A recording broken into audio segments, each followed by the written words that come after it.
Z tohto miesta sa väčšinou prihováram divákom s recenziou telefónu na YouTube kanály Digitálky.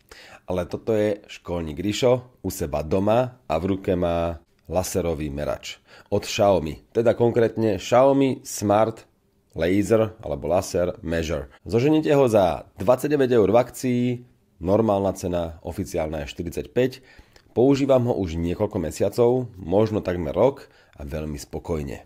Píše sa tu 8 cm dĺžka, 35 mm šírka a 21 mm ten tretí rozmer, dajme tomu hrúbka, hmotnosť 60 gramov.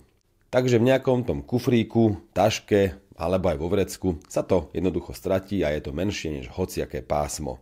Pričom to dokáže pomocou presnej technológie zmerať vzdialenosť od 5 cm do 40 metrov. Veľmi rýchlo a bez akéhokoľvek pásma. Výrobca udáva presnosť 3 mm. Pri menších vzdialenostiach ja hovorím, že tam ani taká odchýlka nie je. Tá platí skôr pre tie vyššie, aspoň podľa mojich skúseností.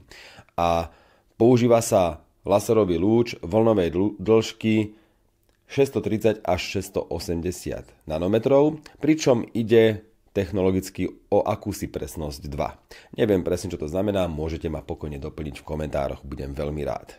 Pochváliť musím aj presné hranaté tvary toho zariadenia. Tu vidíme LCD displej, jedno tlačidlo, ktoré môžete podržať, raz stlačiť alebo dvakrát stlačiť, červené ukazovátko a laserový snímač v hornej stene a v spodnej stene máme USB-C konektor. Výborná správa. Takže ja už podržím to hlavné tlačidlo, aby som rozsvietil displej, bliká mi tu Bluetooth, môže sa to pripojiť k telefónu, aplikácia je výborná, aplikácia, ktorú využíva toto zariadenie sa volá Xiaomi Home, tam už mám nejakú fritézu, mám tam nejaké hodiny, už tam mám aj tento merač, no a vďaka tej aplikácii môžete napríklad kresliť nejaké tvary, vytvoriť napríklad lichobežník alebo nakresliť miestnosť, pričom krásne to premeriavate v reálnom čase a ono to aj reálne potom zapisuje také dĺžky do toho obrazca, aké sú prenesené jedným stlačením. Funguje to intuitívne, určite to vyskúšajte. Ja tu ešte vidím stav batérie.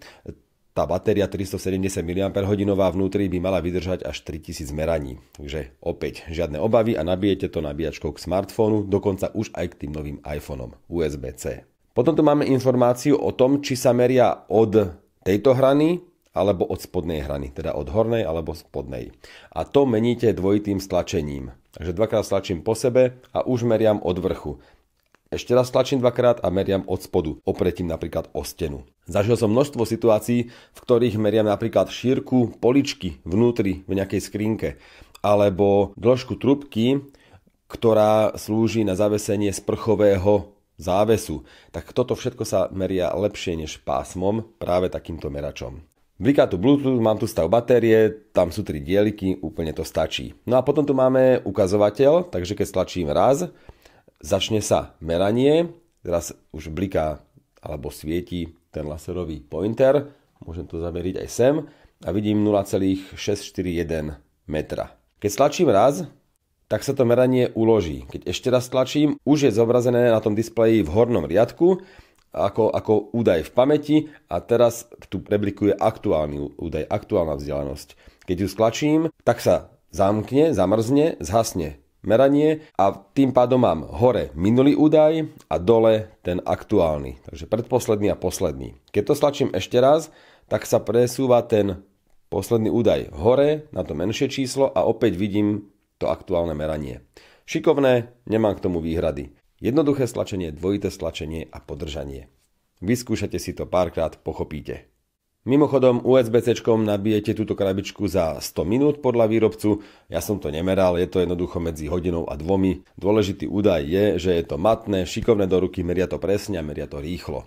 Dokonca to meria dobre aj cez deň, v miestnosti, vonku, keď je úplne slnečný deň, tak tam už tú bodku červenú nevidím, ale inak, keď aj dnes bolo zamračené vonku úplne bez problémov, no a vnútri sa mi nestalo, že by som zažil také svetlo, aby som tú bodku nevidel, hoci na 15 metrov. Ak máte niečo podobné, napíšte mi, od akého výrobcu, či ste s tým spokojní. Dobrý tip na darček sa vždy hodí. Verím, že som vám ukázal opäť niečo zaujímavé, na budúce to možno bude niečo väčšie. Ťažko povedať. Ja sa teším na vaše komentáre, teším sa, že ma doplníte, možno upresníte to, čo som povedal, prípadne opravíte, ak som povedal niečo chybne.